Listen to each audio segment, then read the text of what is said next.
هلو هلو، ايه الاخبار؟ لو انت عندك مشروع صغير او بيزنس متوسط الحجم حتى بس لسه بادئ، او يمكن بالك كتير في السوق بس الموضوع صعب معاك.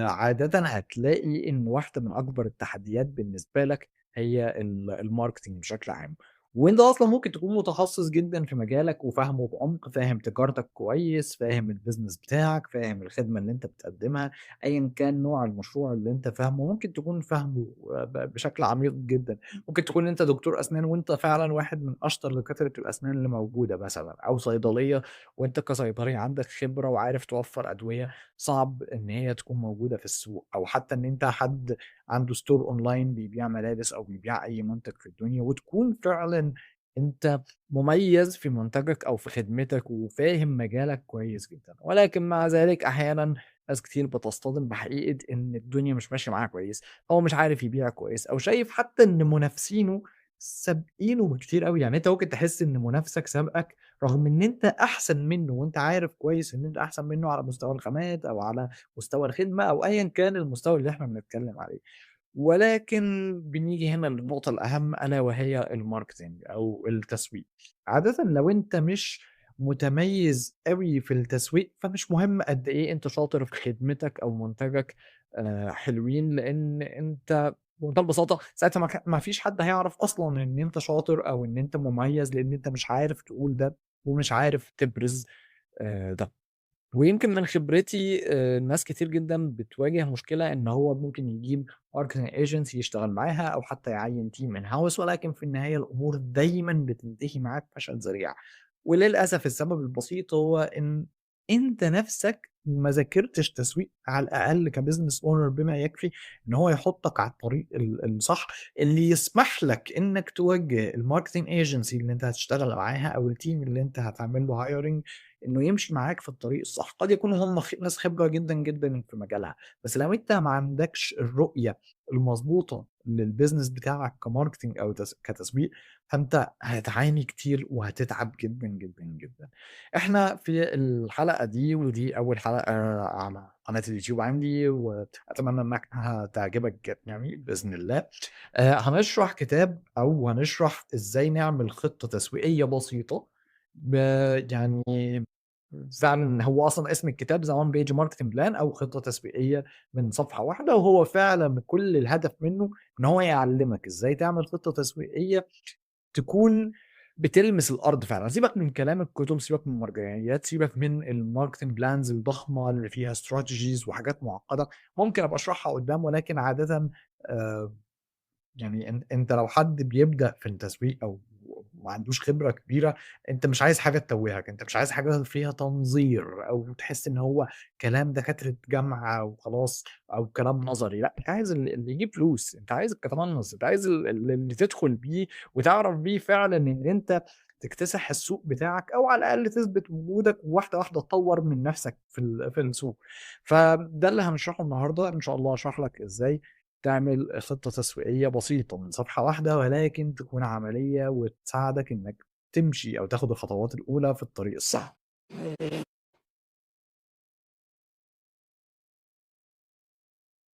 ولكن قبل ما نبدأ طبعًا لازم أعرّفك بنفسي، أنا عمر العطار، شغال في مجال التسويق بقى لي 7 سنين، وعدّيت على تقريبًا مجالات كتير جدًا من أول الMedical والسياحة وحتى الFashion وغيرها من المجالات، فتقدر تقول إن أنا عندي overview سريعة، وأنا الأساسي بالنسبة لي إن أنا باقدر أساعد الشركات الصغيرة إن هي تحسّن العملية التسويقية عندها عشان تقدر تزوّد الدخل بتاعها، وهنا يعني الهدف الرئيسي من القناة دي هو إن هو يساعدك أنت كbusiness owner أو كCEO إن أنت تفهم الجوانب اللي ممكن تكون ناقصاك في الجزء اللي يخص التسويق، عشان تقدر تطوّر الbusiness بتاعك وتقدر تطلع من عنق الزجاجة اللي أنت ممكن تكون موجود فيه، لإن زي ما قُلت لك قد تكون أنت حد شاطر جدًا، جدًا technical، ولكن لو ناقصك التسويق مش هتعرف تستحمل في السوق كتير. يالّا بينا نبدأ.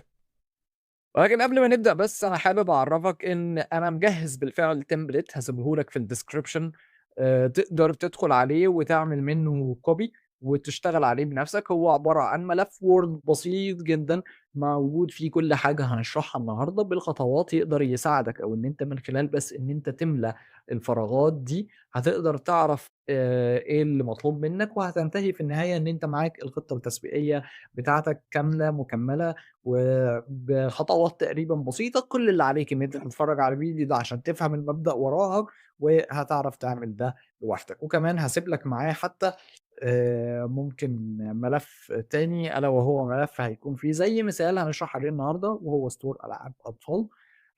حبيت آخد المثال ده وإن إحنا نتكلم بيه النهارده عشان ما يكونش الحاجة شبيهة بأي عميل أو أي مجال أنا شغال فيه دلوقتي. أنا مش معايا أي عُملا في المجال ده، فلو أنت عندك store ألعاب أطفال أونلاين يعني أنت يا بختك، لإن ده كده هيكون جاي لك كأن أنا باعمل لك الplan بشكل أو بآخر. ولكن يعني استمتع واستفيد منه، ونفس الخطوات اللي هنشرحها ونفس الكلام ده تقدر تطبّقه على أي business في الدنيا. وهيكون في حلقة تانية قدّام في القريب، ممكن تكون خلال أسبوع أو أقل، هاكون باساعدك أو باشرح لك برضه إزاي نبدأ نستخدم الذكاء الاصطناعي سواء Gemini أو GPT عشان تقدر تتناقش معاه وتحط الplan دي بشكل مثالي بمعنى أصح، أو إن هو حتى يساعدك ذهنيًا فيها. ولكن الحلقة دي أنا هاشرح لك المبادئ الرئيسية فيها، واللي أتوقع إنك لو فاهم الbusiness بتاعك كويس مش هتحتاج أصلًا ذكاء اصطناعي خالص في إن هو يساعدك، لإن هي الtemplate هتبقى سهلة وهتلاقي الخطوات سهلة.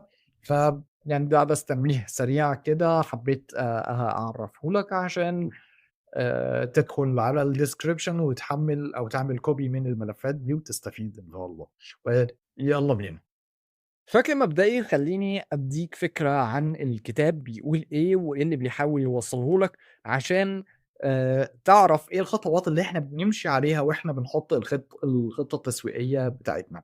الكتاب شغّال على مبدأ بسيط جدًا، ألا وهو إن هو يقسّم لك العُملا ل3 مراحل، ألا وهي مرحلة قبل، وده ساعة أمّا بيكون العميل بتاعك هو لسه عميل محتمل، ومرحلة أثناء، ودول العُملا اللي أبدوا اهتمام أو اللي أنت قدرت تخلّيهم يهتموا بالمنتج بتاعك أو بالخدمة بتاعتك. وعندك في النهاية مرحلة بعد، ودي بتتكلم عن إزاي هتتعامل مع العميل اللي طلب منّك لأول مرّة، لغاية إزاي إن هو يكون loyal customer أو تخلّيه عنده ولاء ليك ويقدر، أو إن هو تشجّعه إن هو يبدأ يرشّحك لعُملا تانيين وهكذا، زائد إن هو نَفْسه يعيد الشِرا منّك كذا مرّة على فترات تكون قصيّرة نسبيًا يعني.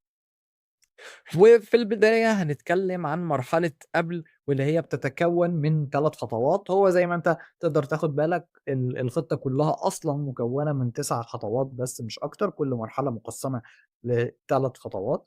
فهنبدأ بمرحلة القبل، اللي هو قبل ما يكون عميل، هو لسه عميل محتمل. فبيكون في system بنمشي عليه، ألا وهو أولًا اختيار السوق المستهدف، ثانيًا إنّك تحدد الرسالة اللي هتخاطب بيها السوق المستهدف ده، ثالثًا إنّك بتحدد وسيلة الوصول ليهم. الكلام ده كلّه هيتشرح دلوقتي، هتحس إن هو بسيط خالص.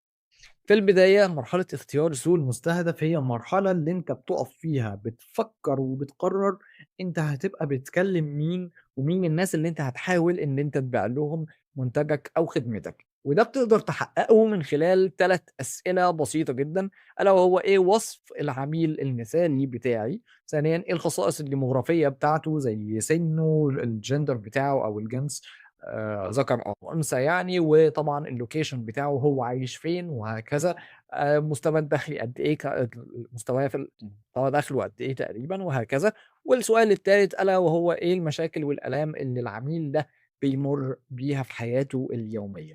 تعالَ نفكّر سوا في أول نقطة خالص، ألا وهو وصف العميل المثالي، وهنضرب مثال بالstore بتاع ألعاب الأطفال زي ما كنا بنتكلم.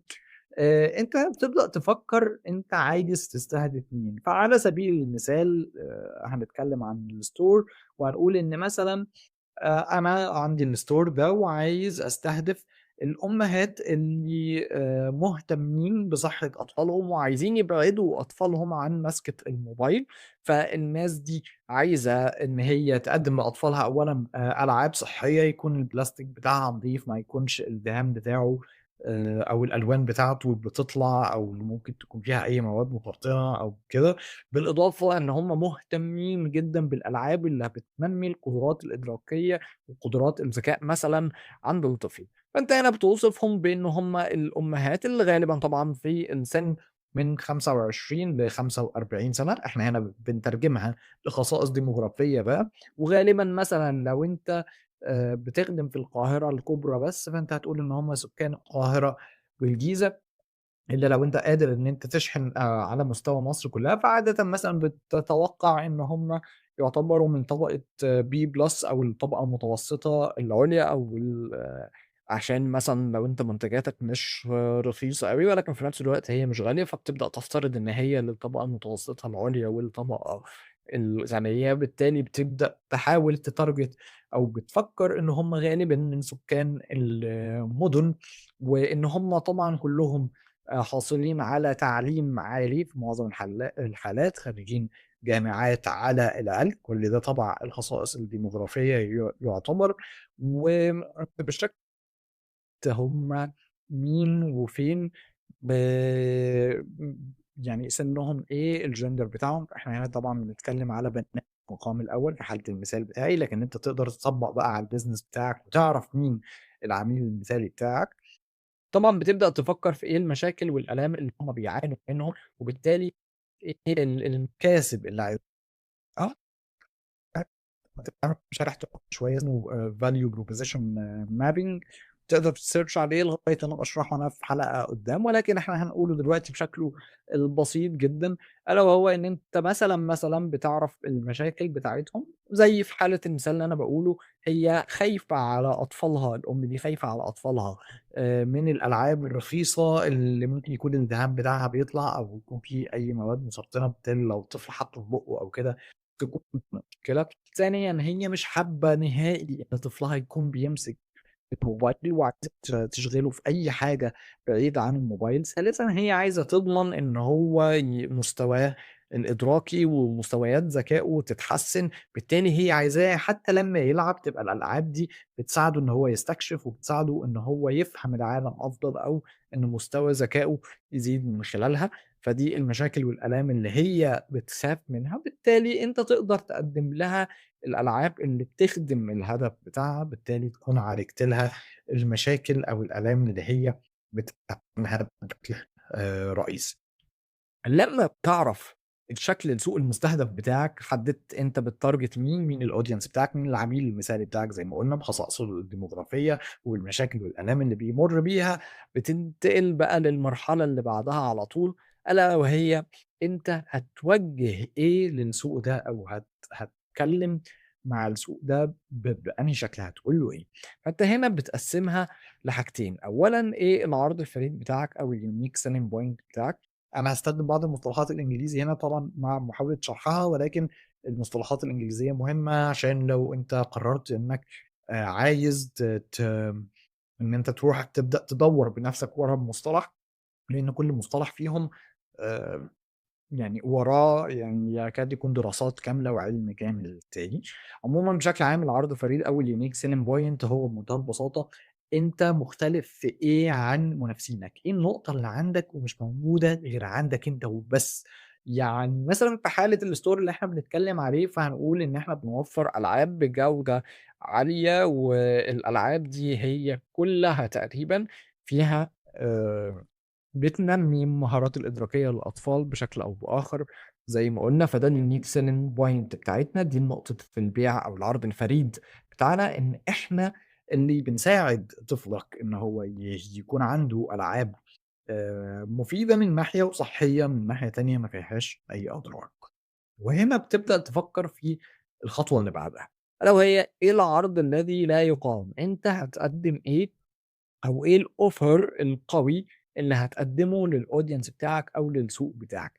فهنا مثلًا على سبيل المثال ممكن نقول إن إحنا هنقدّم للعميل بتاعنا say 5 ألعاب بسعر 3 ألعاب بس، وكمان ممكن ندخل معاهم زي استشارة نعرف من خلالها إيه الصفات ابنها أو هو بيحب إيه وما بيحبش إيه، عشان نعرف نختار ال5 ألعاب اللي هتنمّي قدراته هو تحديدًا، وكمان ممكن نقول لها إن إحنا هنعمل معاها متابعة بعدها مثلًا بشهر أو بشهرين، نشوف هل الولد استفاد فعلًا من الألعاب دي والّا لأ، ونرشّح لها أو نبدأ نساعدها إزاي إن هي تنمّي قدراته أكتر وأكتر كمان.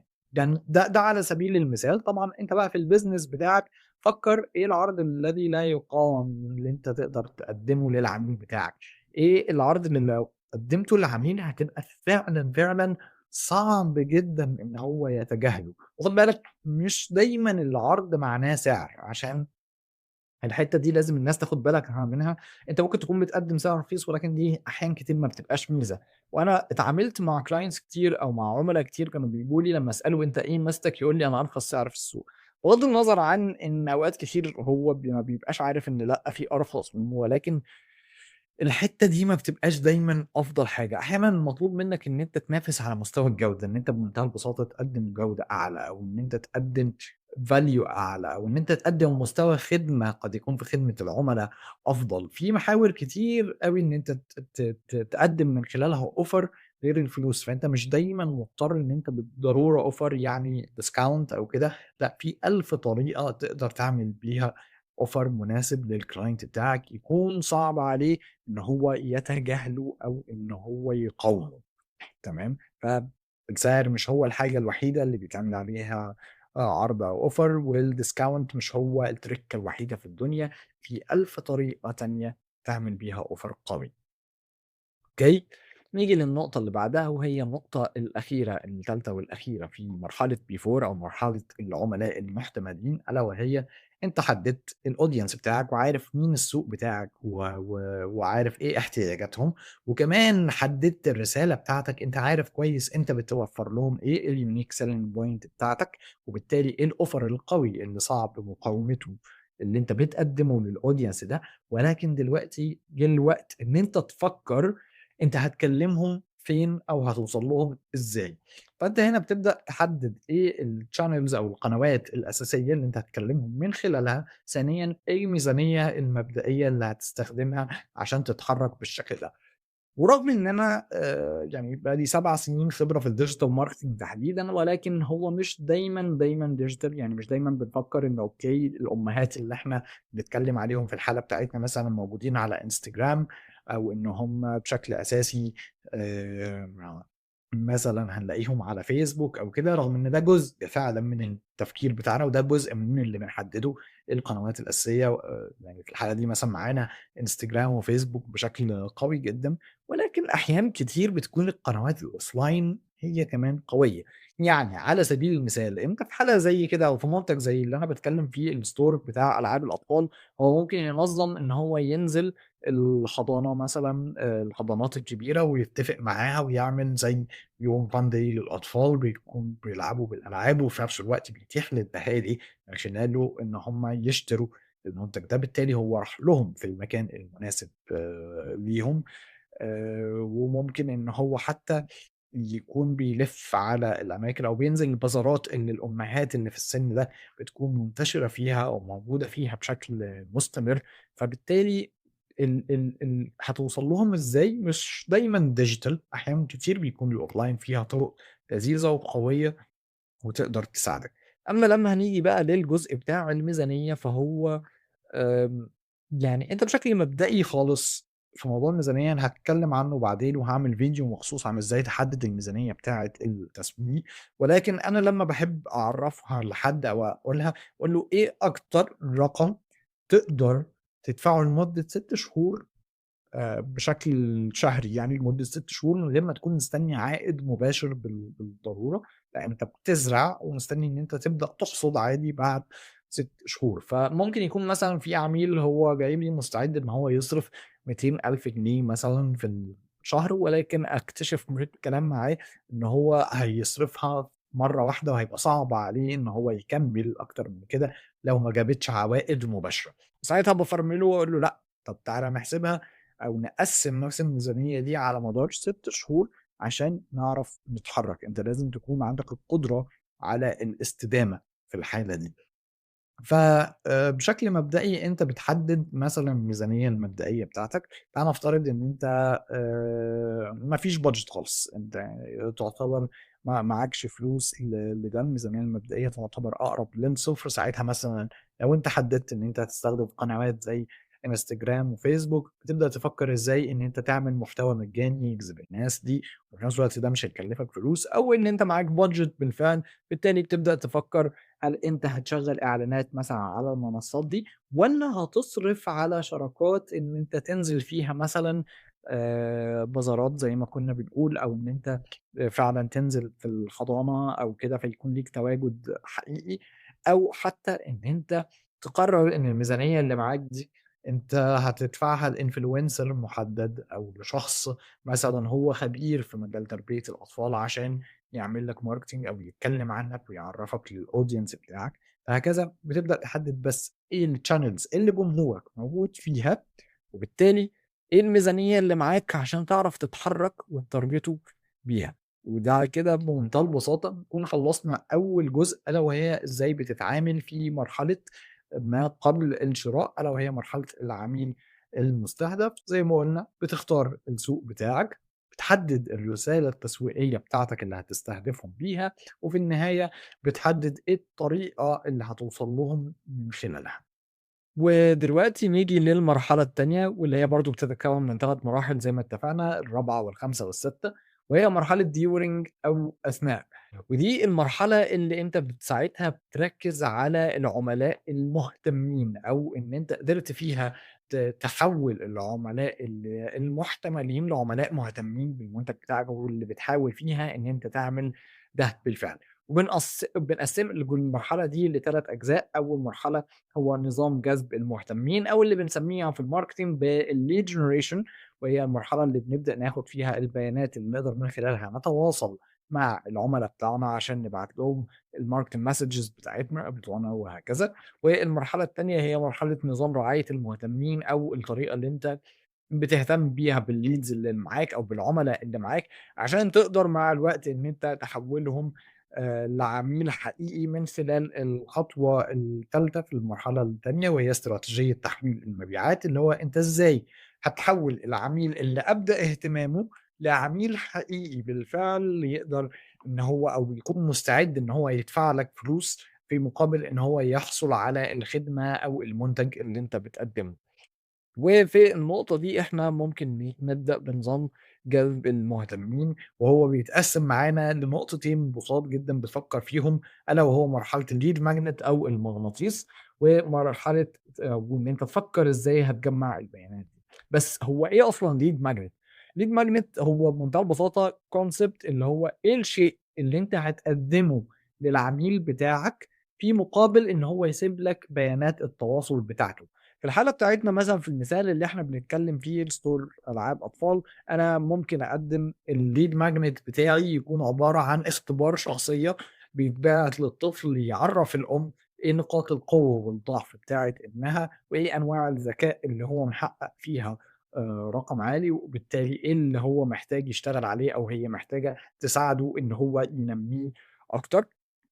ممكن عشان الإعلان باقول فيه بمنتهى البساطة إن اعملي لابنِك اختبار الذكاء أو نقاط القوة والضعف، أو اعرفي نوع الذكاء اللي هو مميز فيه ونوع الذكاء اللي محتاجة تشتغلي عليه، وبالتالي أخلّيها تبقى مستعدة إن هي تسيب رقمها أو تسيب إيميلها في سبيل إن أنا أبعت لها الاختبار ده بالفعل. وهنا بنيجي في الطريقة بتاعة جمع البيانات، اللي هو أنت هتجمّع البيانات بتاعة الناس دي بالفعل إزاي؟ فواحدة من أبسط الطرق هو إن أنت تعمل Google form، العميل هيدخل فيها يسيب اسمه واسم ابنها مثلًا، ورقم تليفونها أو إيميلها أو أيًا كانت طريقة التواصل اللي أنت هتختارها، وبالتالي في المقابل أنت هتبعت لها الlead magnet اللي كنت أنت مجهّزه بالفعل، أو اللي أنت وعدتها بيه أو وعدت بيه عميلك. طبعًا أنت تقدر تقيّف الكلام ده بقى على المجال بتاعك، سواء في الخدمة بتاعتك أو المنتج بتاعك. أنا هنا بادّيك مثال عام وأنت تقدر تطبّقه عندك في الbusiness بتاعك. برضه من طرق جمع البيانات عادي جدًا إن أنت تقدر تخلّي العميل يدخل يكلمك على واتساب في مقابل إن أنت تبعت لي الخدمة دي، وكده أصبح معاك contact ليه بشكل أو بآخر. وفيها طرق كتير، أنت عادي ممكن حتى لو عندك website بالفعل تقدر تعمل عليه form وتخلّي العميل يسجّل فيها، وتتبعت له حتى الlead magnet بشكل تلقائي على الواتساب أو على الإيميل وهكذا. أنت يعني من الآخر في المرحلة دي بتحدد هو إيه الlead magnet اللي أنت هتقنع العميل بيه أو من خلاله إن هو يسيب contact ليه، سواء إيميل أو رقم أو أيًا كان، وإيه الطريقة اللي أنت هتجمّع بيها البيانات دي، من خلال lead form والّا هيكلموك على واتساب والّا من خلال الwebsite بتاعك وهكذا. أنت في المرحلة اللي بعدها بتدخل في نظام رعاية المهتمين، وهنا أنت خلاص أصبح معاك الlead بتاع الشخص أو الcontact بتاعة الشخص، سواء رقم الواتساب أو الإيميل. وهنا بتبدأ تجهّز حاجتين: خطة للمتابعة، وبتحدد معاها إيه القيمة المضافة. خطة المتابعة هي كل الهدف منها بمنتهى البساطة إن إيه اللي أنت هتبعته للعميل بتاعك على الواتساب يفضل متابعك أو يكون مهتم بيه، والمهم إن هو ما يزهقش منه ولا يحس إن أنت بتسبام، أو إن هو يبين الموضوع إن هو يعمل لك بلوك. أنت مش عايز ده يحصل بأي شكل من الأشكال. وبالتالي عشان تعرف تعمل خطة متابعة كويسة لازم تكون عارف أصلًا إيه القيمة المضافة اللي أنت بتقدّمها للعميل ده تخلّيه يفضل مهتم. القيمة المضافة في حالة زي اللي إحنا بنتكلم فيها مثلًا هي ممكن نصايح تربوية، إزاي الأمهات تقدر إن هي تنمّي ذكاء طفلها أو تاخد بالها منه أو تنمّي مهاراته الإدراكية.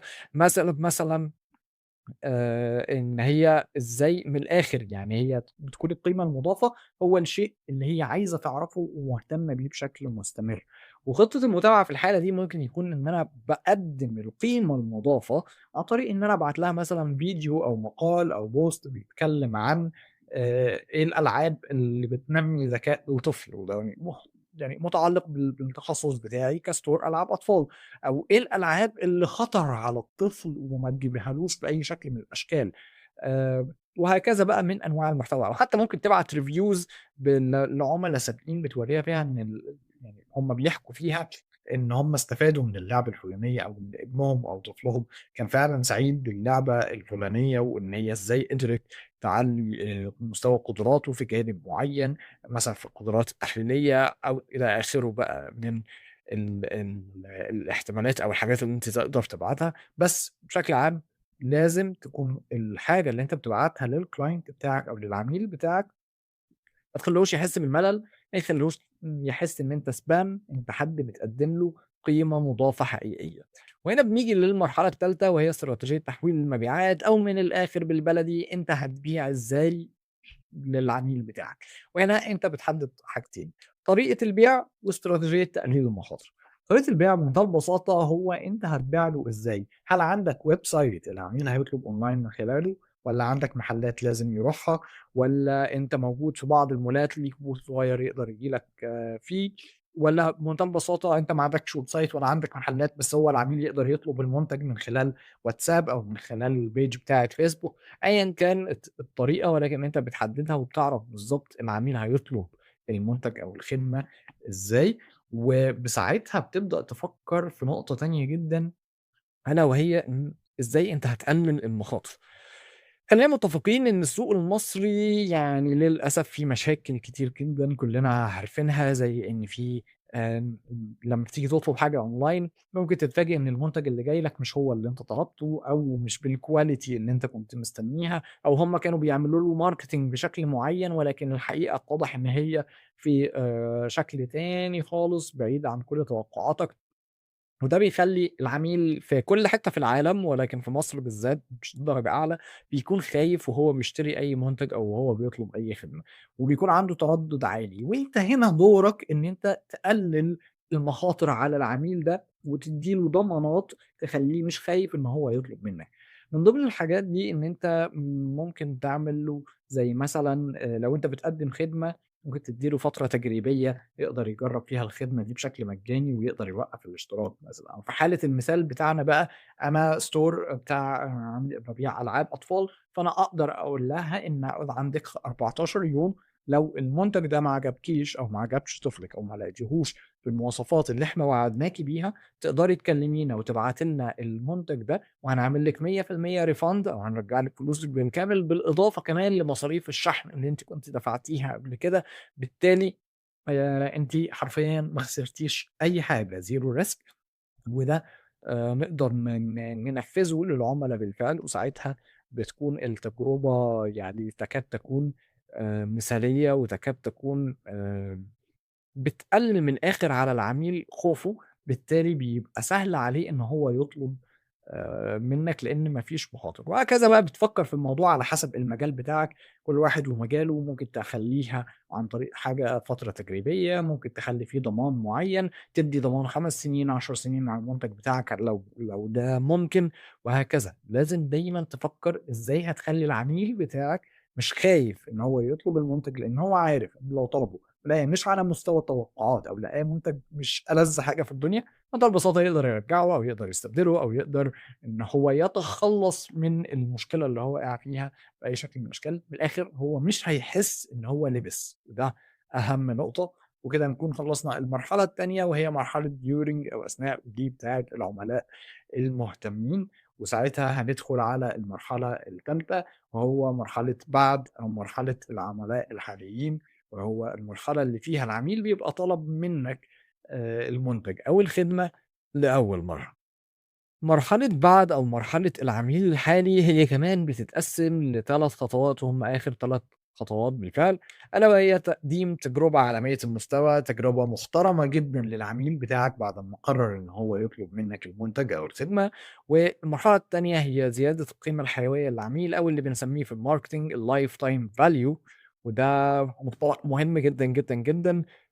يعني أرشّح لك بقوة إن أنت تدخل تسرِّش عليه لغاية أمّا أنا أشرحه في حلقات جاية بعدين.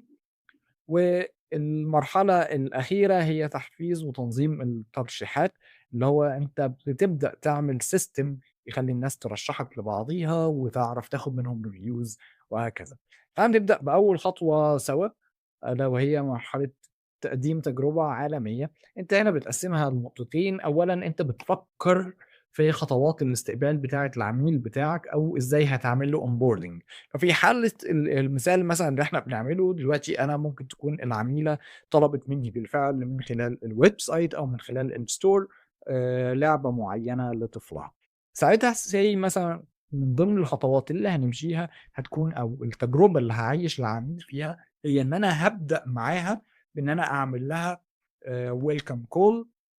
هاتصل بيها، أأكد معاها الorder وفي نفس الوقت أتأكد إن ده المنتج الأفضل لطفلها، يعني ممكن حتى آخد دردشة سريعة معاها كده عشان لو هي عايزة ترشيح لحاجة تانية، لعبة تانية أفضل أو هكذا. وبعدها بعد مرحلة إن أنا خلاص أكدت الorder وضبطت معاها الأمور، وفعلًا المكالمة بتاعتي كانت مكالمة لذيذة، يعني ما كانتش مزعجة بأي شكل من الأشكال. تبدأ تجهّز المنتج، بتجيب الناتج اللي هي مثلًا طلبته، بتتأكد إنه خالي تمامًا من العيوب، تتأكد إنه متغلف كويس، وتخلّي التغليف بتاعه على سبيل المثال تغليف محترم بالنسبة للindustry دي، وحتى مش يعني هيبقى لذيذ جدًا إن أنت تكتب رسالة يدوية باسمها وباسم طفلها اللي رايحة له الهدية لو أنت كنت سألتها عليه بالفعل أو كده، وده يخلّيك يعني بتعمل درجة عالية من الcustomization أو بتحسّسها بدرجة عالية من الاهتمام، وده بيخلّي العميل مبسوط، وبعدها مثلًا تسلِّم الorder لشركة الشحن. طبعًا شركة الشحن تكون مختارة حاجة محترمة، وبالتالي هتبقى متأكد إن الشحن هيكون سريع أو إنه هيوصل في المواعيد اللي هي مستنياها. وبعدها مثلًا ترجع تتصل بيها بعد تسليم الorder تتأكد إن هي مبسوطة، وإن فعلًا تجربتها مع شركة الشحن كانت تجربة كويسة، وإن المنتج جاي لها بالمواصفات اللي هي عايزاها. وهنا بتحط نظام التنفيذ وبتحوّل الكلام اللي إحنا لسه قايلينه ده لsystem ثابت بيتم كل مرّة العميل بيطلب منّك فيها الخدمة، بحيث إن ده يكون أي شخص موجود، حتى لو وظّفت شخص جديد في خدمة العملا أو في الcall center عندك، يكون دايمًا قادر إن هو يعمل نفس الخطوات بشكل مستمر، وتتحوّل لsystem موجود وثابت عندك. الsystem ده الكل بيمشي عليه، راح حد، جه حد، بدلت موظفين، انت نفسك مش موجود بذاتك بعد فتره، يكون السيستم ده ثابت وماشي، وتكون بتعمل اونبوردنج محترم للعملاء بتوعك عشان تضمن رضاهم وتضمن ان هم مبسوطين. نيجي للمرحلة اللي بعدها وهي زيادة القيمة الحيوية للعميل أو اللي هي اللايف تايم فاليو زي ما قلنا، وده عن طريق حاجتين بنعملهم بشكل أساسي. ممكن البيع الإضافي، هو هنا أنا كنت كاتبها أبسيلينج بس هو أبسيلينج مش المسمى الصح، هو الأصح هو الريسيلينج.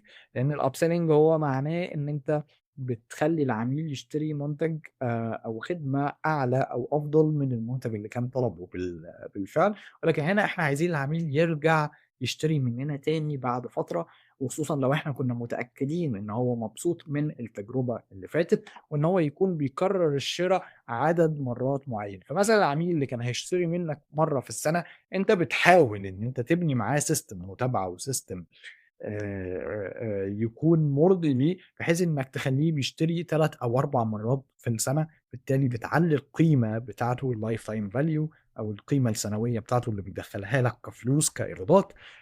ومن خلال ده بتقدر إن أنت فعلًا تضاعف أرقام أو أرباح الbusiness بتاعك، وفي نفس الوقت أنت دايمًا ضامن ولاء العميل ليك، وضامن إن هو راضي عنك. ولكن خلّونا نكون واضحين، مش كل أنواع الbusiness في الدنيا بتكون فيها ال العميل يشتري أكتر من مرّة أو كده. يعني حاجات زي العقارات مثلًا ممكن العميل يشتري مرّة واحدة في عمره إن قدر، وحاجات زي العربيات بتكون مثلًا العميل بيغيّر عربية مرّة كل 10 أو 15 سنة، بالتالي فترات بتكون بعيدة. ولكن في أنواع تانية من الbusiness الموضوع فيها ممكن يكون يومي، زي مثلًا لو أنت مطعم بتقدّم فطار، أو إن أنت مثلًا قهوة بتعمل قهوة كويسة وهكذا. فدي حاجات لأ، العميل يقدر ييجي لك فيها بشكل يومي لو هو مبسوط على الخدمة، بالتالي طول ما أنت قادر تحافظ على ولائه، وطول ما أنت قادر تحافظ على تجربة جميلة، وإن هو دايمًا متوقع نفس الجودة، أنت هتقدر تحافظ عليه لفترات طويلة وتخلّيه بيشتري منك، ممكن لو الbusiness بتاعك طبيعته تسمح بده بشكل يومي أو شهري أو حتى سنوي، ويكون ده شيء مفيد جدًا ليك. ونيجي بقى للمرحلة الأخيرة ألا وهي نظام الترشيحات، أو إزاي هتعمل system يخلّي الناس ترشّحك لبعضها وفي نفس الوقت تعمل لك reviews مناسبة جدًا ليك. تعالَ نتكلم في البداية على نظام الترشيحات. أنت عايز هنا في المرحلة دي إن العميل بتاعك يرشّحك لعُملا تانيين. ففي المثال بتاعي مثلًا هنفترض إن الأم دي أنا ممكن أروح لها وأقول لها أنتِ لو رشّحتيني لواحدة من صحابِك، صاحبتِك هتاخد discount 20%، وأنتِ هتاخدي مثلًا 200 جنيه في المحفظة بتاعتِك تقدري تستخدميهم لمّا تيجي تشتري مننا بعد كده. لو قُلنا مثلًا إن أنت عندك حتى الألعاب بتكون سعرها في حدود ال1000 جنيه، فهي لو رشّحتك ل5 من صحابها، فهي نفسها هتكون معاها في المحفظة في النهاية 1000 جنيه، تقدر أصلًا تاخد بيها لعبة مجانية أو حتى أقل من كده، بس في الآخر هتبقى واخدة discount في المرات الجاية اللي هتيجي تشتري منّك فيها. وأنت هنا هتكون لعبت على الوترين، من ناحية هي رشّحتك لأصحابها وهي كانت مبسوطة من الخدمة، من ناحية تانية أنت خلّيتها تكرّر الشرا منّك، حتى لو في بعض الأحيان خدت المنتج بشكل مجاني، بس ده لإنها رشّحتك لعدد كبير من الناس، والموضوع كان مستاهل، أو هي كانت فعلًا تستاهل إن هي تاخد منتج مجاني منّك في الحالة دي. والحالة التانية والنقطة التانية هي إن أنت تطلب من العُملا بتوعك إن هم يعملوا لك reviews. الreviews في الmarketing واحدة من أقوى الحاجات اللي ممكن نشتغل بيها، حتى إن بيدور حواليها دلوقتي نوع كامل من الإعلانات، ألا وهو الUGC أو الuser generated content، أو الcontent من الآخر اللي بيعمله العميل بتاعك أو بيصوره لك العميل بتاعك، عشان وبيتكلم فيه عن المنتج وقد إيه هو راضي عن الخدمة. في الحالة دي أنت ممكن تطلب من الأمهات إن هي تصوّر لك الطفل وهو بيلعب مثلًا باللعبة ومبسوط، أو حتى تصوّر نفسها وهي بتتكلم عن الquality وقد إيه هي مبسوطة من التجربة، أو حتى إن هي تدخل تكتب review على Google Maps، أو تكتبه في comment على فيسبوك أو في الreviews أو في خانة الreviews، وهكذا أيًا كان الطريقة اللي هي هتقدم لك بيها الreview. وده هتقدر أنت تستخدمه في الإعلانات عشان تعلّي الثقة، وتخلّي الناس واثقة فيك وعارفة إن أنت فعلًا منتجك منتج محترم. وهنا في ناس كتير بتعمل يعني أهمية الموضوع أصبح في وظيفة أصلًا اسمها UGC creators، ودول ناس بيصوروا كأنهم عُملا حقيقيين طلبوا المنتج وبيقدموا عليه مراجعة أو review بيرشحوه للناس. ولكن أنا ما باحبش الموضوع ده خالص.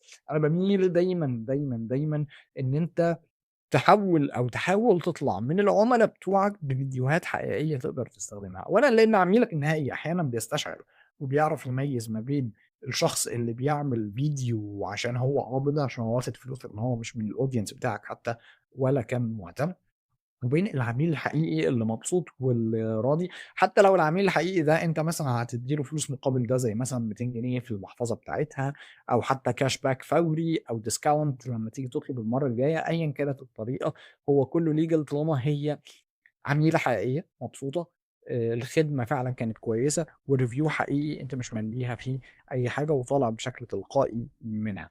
لكن إن أنت تجيب حد وتدفع له فلوس، هي من الناحية الأخلاقية مش ألذ حاجة، ثانيًا بتتحس وما بتبقاش لذيذة، ثالثًا هم أصلًا كمان ممكن يكونوا أغلى في بعض الأحيان إلا لو أنت بتستخدمهم عشان هم بيعرفوا يصوّروا مثلًا بشكل أفضل أو كده.